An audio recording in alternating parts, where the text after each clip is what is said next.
So hi guys, welcome back to my two videos. तो इस video में दोस्तों डिस्कस करने वाले हैं यहाँ पर कुछ इंपॉर्टेंट कंपनीज को और उनसे रिलेटेड कुछ इंपॉर्टेंट अपडेट्स हैं जिसकी बात करेंगे इस वीडियो में। तो चलिए दोस्तों वीडियो की शुरुआत करते हैं। सबसे पहली कंपनी की बात करते हैं। पहली कंपनी का नाम है एंजल वन लिमिटेड। बट इसको डिस्कस करने से पहले दोस्तों, अगर आपने अभी तक चैनल को सब्सक्राइब नहीं किया है तो चैनल को सब्सक्राइब करके बेल आइकन को प्रेस कर लो और टेलीग्राम चैनल को भी ज्वाइन कर लो, जिसका लिंक आपको डिस्क्रिप्शन में देखने को मिल जाएगा। और एक डिस्क्लेमर भी है, जो भी कंपनी से रिलेटेड न्यूज़ एंड अपडेट्स हम लोग कवर करेंगे वो सारी न्यूज़ एंड अपडेट्स सिर्फ और सिर्फ एजुकेशन पर्पस के लिए है, सीखने के लिए है।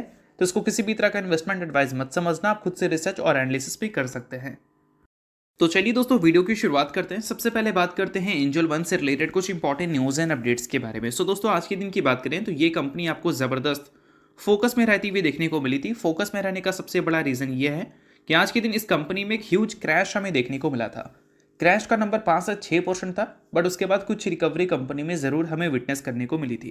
बट दोस्तों ओवरऑल अगर 5 से 6% ये कंपनी गिरी है तो इसके पीछे का प्रॉपर रीज़न क्या है, और रीज़न की अगर हम बात करें तो वो कंपनी के बिजनेस से रिलेटेड ही हमें देखने को मिल रहा है, जिसको हम लोग थोड़ा सा डिटेल में समझेंगे क्योंकि ये काफ़ी ज़्यादा इंपॉर्टेंट न्यूज़ बन जाती है। अब देखो दोस्तों, यहाँ पर मेंशन है कि angel one share fall 6% after client acquisitions, FNO market share decline in November. यानी कि बात करें नवंबर महीने के जो बिजनेस डेटा कंपनी ने रिपोर्ट किया उसमें क्लाइंट एक्विजिशंस के अगर नंबर को देखोगे तो उसमें आपको डिक्लाइन देखने को मिलेगा। एफएनओ मार्केट शेयर अगर कंपनी का देखोगे तो उसमें भी आपको डिक्लाइन देखने को मिलेगा। और इन सारी चीज़ों को देखते हुए मार्केट ने इस कंपनी को करीब 6% तक आज के दिन तोड़ा है। तो चलिए एक एक करके सभी चीज़ों को थोड़ा सा डिटेल में समझ लेते हैं। अगर हम बात करें कंपनी की ग्रॉस क्लाइंट एक्विजिशंस के बारे में तो 0.5 मिलियन क्लाइंट एक्विजिशंस कंपनी ने किया है नवंबर के महीने में। इसको अगर पिछले महीने से कंपैरिजन करें तो 11.1% की फॉल इसमें आपको देखने को मिलेगी, जो कि बोल सकते हैं अच्छी बात नहीं है। ईयर ऑन ईयर बेसिस पे कंपैरिजन करें 16.6% की फॉल वहाँ पर भी देखने को मिल रही है पिछले साल से। और पिछले महीने से अगर हम कंपेयर करें कंपनी ने कितना क्लाइंट एक्वायर किया है तो नंबर आपको इस बार कम देखने को मिल रहा है, और वो भी डबल डिजिट में, तो जो काफ़ी बड़ी नेगेटिव खबर बन जाती है। अब उसके अलावा दोस्तों अगर हम बात करें कंपनी के क्लाइंट बेस के बारे में तो नंबर अगर देखोगे अक्टूबर के महीने से नवंबर के महीने को कंपैरिजन कर तो ये नंबर 1.5% से ज़रूर ग्रो किया है।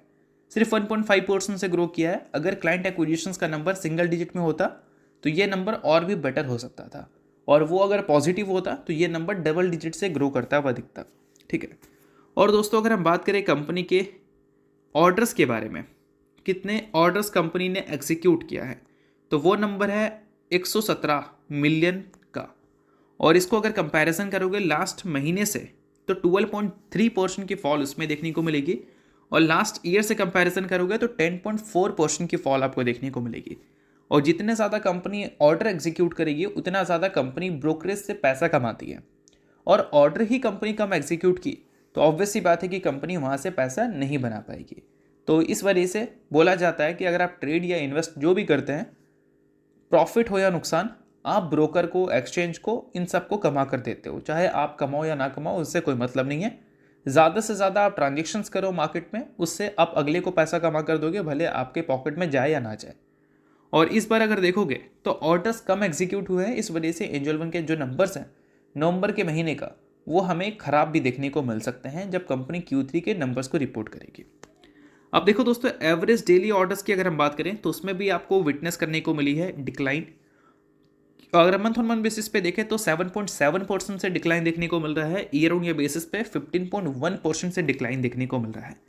और अगर हम बात करें एवरेज डेली टर्नओवर के बारे में, जो कि फ्यूचर एंड ऑप्शंस का है, तो उसमें आपको 5% की डिक्लाइन देखने को मिली है 6.5% की डिक्लाइन देखने को मिली है पिछले महीने से, और पिछले साल से 5.4% की डिक्लाइन हमें देखने को मिली है। और एट द एंड अगर हम बात करें मार्केट शेयर के बारे में एफएनओ में, तो अभी कंपनी का मार्केट शेयर है 21.5% का। इससे पिछले महीने मार्केट शेयर था 21.6% का, और पिछले साल नवंबर के महीने में मार्केट शेयर था 21.9% का। तो मार्केट शेयर भी कंपनी ने लूज़ किया है इस नवंबर के महीने में, और इन सारी चीज़ों की वजह से कंपनी के जो आने वाले रिजल्ट हैं उसमें एक नेगेटिव इम्पैक्ट आ सकती है। इसको मार्केट ने एज्यूम किया है, और इन्हीं सारी चीज़ों को देखते हुए आज के दिन एंजल वन में एक वीक परफॉर्मेंस आपको देखने को मिली है। बट चीज़ें सिर्फ एजुकेशन पर्पज़ के लिए, इसको रिकमेंडेशन मत लेना, आप खुद का रिसर्च और एनालिसिस भी कर सकते हैं। अब दोस्तों वीडियो में आगे बढ़ने से पहले बात कर लेते हैं एक सेबी रजिस्टर्ड टेलीग्राम चैनल के बारे में जिसका नाम है ट्रेडर बाजी। अब ये सेबी रजिस्टर्ड रिसर्च एनालिस्ट हैं जिनका रजिस्ट्रेशन नंबर आपको यहाँ पर देखने को मिलता है और इनको 8 साल से भी ज़्यादा का एक्सपीरियंस है ऑप्शन एंड स्विंग ट्रेडिंग में। साथ में 3000 से भी ज़्यादा लोगों को ऑलरेडी ये ट्रेन कर चुके हैं। तो इनके टेलीग्राम चैनल का जो लिंक है वो आपको डिस्क्रिप्शन में देखने को मिल जाएगा। लिंक के थ्रू जाकर जरूर इस चैनल को आप ज्वाइन कर लेना। ज्वाइन करने का सबसे बड़ा प्लस पॉइंट ये है कि काफ़ी सारी कंपनी के टेक्निकल्स को प्रॉपर एनालिसिस कर यहाँ अपडेट किया जाता है, जो कि अभी आपको यूट्यूब पे तो देखने को नहीं मिलता, जिसको आप यहाँ पर आकर ज़रूर चेकआउट कर सकते हैं। उसके अलावा दोस्तों मार्केट से रिलेटेड जो समरी होती हैं वो सारी चीज़ें आपको यहाँ पर देखने को मिलती हैं। मार्केट से रिलेटेड जो इंपॉर्टेंट न्यूज़ एंड अपडेट्स होता है वो भी आपको यहाँ पर देखने को मिलता है। साथ में सेबी रजिस्टर्ड टेलीग्राम चैनल है तो इनके कॉल्स वगैरह भी दिखते हैं, जिसको भी चाहो तो आप चेकआउट कर सकते हो। तो लिंक डिस्क्रिप्शन में है, लिंक के थ्रू जाकर बिल्कुल फ्री ऑफ कॉस्ट आप इस टेलीग्राम चैनल को ज्वाइन कर सकते हैं। तो चलिए दोस्तों बात करते हैं अगली कंपनी के बारे में। अगली कंपनी का नाम है CDSL यानी कि central depository services India limited. दोस्तों अगर हम CDSL के रेवेन्यू ब्रेकअप को देखें तो इस Q2 में कंपनी ने जो टोटल रेवेन्यू रिपोर्ट किया उसका 34% कंपनी का एनुअल इश्योर इनकम से जनरेट होता हुआ दिखा। ट्रांजैक्शन चार्जेस से कंपनी का आने वाला रेवेन्यू 17% हमें देखने को मिला था इस Q2 में।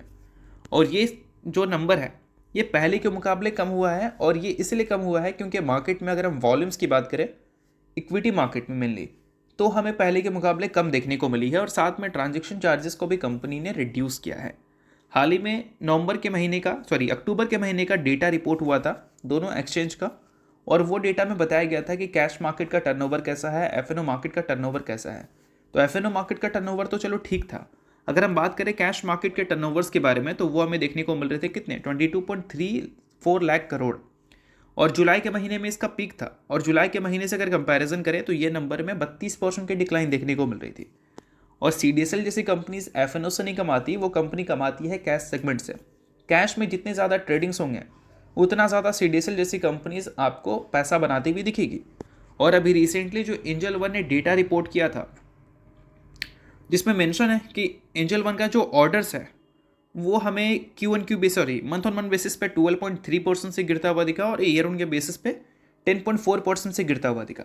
ये डेटा ऐसा नहीं कि सिर्फ एंजल वन को ही प्रॉब्लम कर रहा है, ये डेटा कहीं ना कहीं CDSL को भी प्रॉब्लम कर रहा है, क्योंकि इसी न्यूज़ की वजह से आज के दिन CDSL भी आपको परेशान देखने को मिली थी। तो ये समझो कि CDSL का नंबर आपको कैसे पता चलेगा कि कैसे आने वाले हैं, वो आपको बाकी जो ब्रोकर होते हैं उनके डेटा को देखकर ही समझ आ जाएगा, या फिर जो एक्सचेंज होते हैं उनके डेटा को भी देखकर समझ आ जाएगा। और जितना भी हमने डेटा देखा है एक्सचेंज का हो या फिर ब्रोकर का हो, उसमें फिर भी अगर हम एफएनओ का डेटा देखें तो हमें नवंबर का महीना बोल सकते हैं अक्टूबर के महीने के मुकाबले कम देखने को मिल रहा है। But year on year basis पे देखोगे अगर टर्नओवर्स को तो वो हमें ज़्यादा ही देखने को मिल रहा है। और वही अगर हम इक्विटी की बात करें तो इक्विटी में उतनी शार्प रिकवरी अभी भी देखने को नहीं मिली है जितनी फास्ट रिकवरी हमें एफएनओ में देखने को मिला है। तो ये सारी चीज़ें जो है वो CDSL के जो आने वाले Q3 के अर्निंग्स हैं उसमें इम्पैक्ट डालने का पूरा पोटेंशियल रखती है। तो ज़रूर ये सारी चीज़ों को माइंड में सेट करके रखना, इंपॉर्टेंट चीज़ें हैं इस वजह से। बाकी इसके अलावा बात करें अगली कंपनी के बारे में तो नाम है दोस्तों उसका IRFC यानी कि Indian railway finance corporation limited. But इसको डिस्कस करने से पहले अगर आपने अभी तक सेबी रजिस्टर्ड टेलीग्राम चैनल को ज्वाइन नहीं किया है तो उसको जाकर जरूर आप ज्वाइन कर लेना, लिंक आपको डिस्क्रिप्शन में देखने को मिल जाएगा। काफ़ी सारी न्यूज़ एंड अपडेट्स आपको वहाँ पर देखने को मिलती हैं, एनालिसिस देखने को मिलते हैं, कंपनी के टेक्निकल्स को प्रॉपर एनालिसिस कर फ्री ऑफ कॉस्ट वहाँ पर अपडेट किया जाता है। वो सारी चीज़ों को ज़रूर आप चेकआउट कर सकते हैं। तो लिंक डिस्क्रिप्शन में है, लिंक के थ्रू जाकर बिल्कुल फ्री ऑफ कॉस्ट आप टेलीग्राम चैनल को ज्वाइन कर लेना। अब दोस्तों बात करते हैं IRFC के बारे में। तो IRFC से रिलेटेड एक काफ़ी बड़ी न्यूज़ हमें देखने को मिल रही है। कंपनी ने एक लोन एग्रीमेंट सिक्योर किया है। अगर हम बात करें लोन एग्रीमेंट के बारे में तो किसके साथ हुआ है, तो नाम है दोस्तों SMBC का, या फिर बोल सकते हैं सुमितोमो मित्सुई बैंकिंग कॉरपोरेशन का। गिफ्ट सिटी ब्रांच जो गांधीनगर में है वहाँ पर ये लोन एग्रीमेंट कंपनी ने सिक्योर किया है, या फिर बोल सकते हैं साइन किया है। अब इसमें अमाउंट क्या है भाई लोन एग्रीमेंट का, तो अमाउंट हमें देखने को मिलता है लगभग 300 मिलियन येन, जो इक्वेलेंट है $3 मिलियन का। तो ये सारी चीज़ें आप नोट कर सकते हैं क्योंकि ये कंपनी के बोरिंग स्ट्रक्चर से रिलेटेड न्यूज़ हमें देखने को मिल रही है। एक्सटर्नल कमर्शियल बोरिंग्स आपको ये देखने को मिल रहा है। तो ये सारी चीज़ों को ज़रूर आप नोट कर लो। बाकी ये सारी चीज़ों के बेसिस पे तो ऑब्वियस सी बात है कि हम उम्मीद क्या करेंगे कि कंपनी के जो आने वाले अर्निंग्स है वो हमें बेटर होती हुई नजर आए, क्योंकि पिछले 1.5, 2, 3 साल से तो कंपनी ने प्रॉफिट ग्रोथ सिंगल डिजिट में रिपोर्ट किया है और वही पिछले 3 साल की बात करें तो स्टॉक प्राइस CAGR 50% आपको देखने को मिल रही है। तो कहीं से भी कंपनी का जो प्रॉफिट है वो स्टॉक प्राइस CAGR को जस्टिफाई नहीं कर पा रहा है। और अभी कंपनी का 52 वीक हाई से देखोगे तो गिरावट करीब 31.3% देखने को मिलेगी।